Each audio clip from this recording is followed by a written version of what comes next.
প্রিয় দর্শক, আসসালামু আলাইকুম। রাষ্ট্র পরিচালনায় মন্ত্রীদের ভূমিকা অত্যন্ত গুরুত্বপূর্ণ।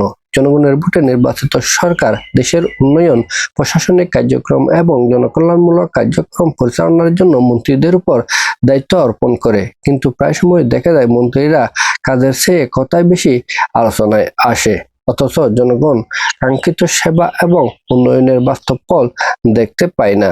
এখন কথা হচ্ছে, কেন মন্ত্রীরা কাজের চেয়ে কথায় বেশি আলোচনায় আসে? আজকে আমরা এই ভিডিওতে সে বিষয়টি নিয়েই আলোচনা করব। রাজনীতিতে প্রচারণা নির্ভর সংস্কৃতি। বর্তমান রাজনীতিতে প্রচারণা একটি বড় উপাদান। জনপ্রিয়তা ধরে রাখতে এবং নিজের অবস্থান শক্তিশালী করতে অনেক সময় মন্ত্রীরা বক্তব্য বিবৃতি দিয়ে থাকেন।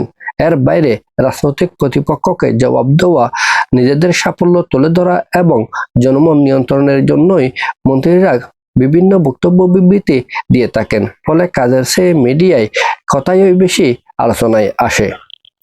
দ্বিতীয়ত, গণমাধ্যম এবং সামাজিক যোগাযোগ মাধ্যমের প্রভাব। বর্তমানে একটি বক্তব্য মুহূর্তেই ভাইরাল হয়ে যায়। ফলে টেলিভিশন এবং অনলাইন মিডিয়া সংক্ষিপ্ত, উত্তেজনাপূর্ণ এবং বিতর্কিত মন্তব্যের প্রতি বেশি গুরুত্ব দেয়। আর এক্ষেত্রে মন্ত্রীরাও নিজেদের নীরব কাজ বাস্তবায়নের বাইরে অনেক সময় উত্তেজনাপূর্ণ বক্তব্য দিতে আগ্রহী হয়ে ওঠেন।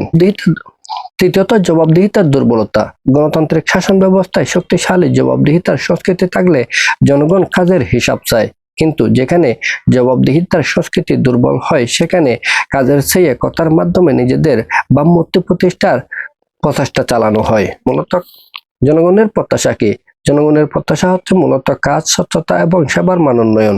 তারা চায় দ্রব্যমূল্য কমাতে মন্ত্রীদের কার্যকর পদক্ষেপ, দুর্নীতি কমাতে মন্ত্রীদের কার্যকর ব্যবস্থা, শিক্ষা এবং স্বাস্থ্য খাতের মান উন্নয়ন, কর্মসংস্থান সৃষ্টি এবং নাগরিক সেবায় গতি এবং জবাবদিহিতা। পরিশেষে বলা যায়, মন্ত্রীদের বক্তব্য দেওয়া অবশ্যই প্রয়োজন, কারণ জনগণকে নীতি, সিদ্ধান্ত এবং পরিকল্পনা সম্পর্কে জানানো মন্ত্রীদের কাজ। কিন্তু কাজের চেয়ে যখন কথা বেশি হয়ে যায়, তখন স্বভাবতই জনগণের মাঝে বিরক্তির উদ্রেক হয়, জনসন্তোষ তৈরি হয়। আমাদের এই ভিডিও ভালো লেগে থাকলে আমাদের এই চ্যানেলটি সাবস্ক্রাইব করবেন। সবাইকে ধন্যবাদ। আসসালামু আলাইকুম।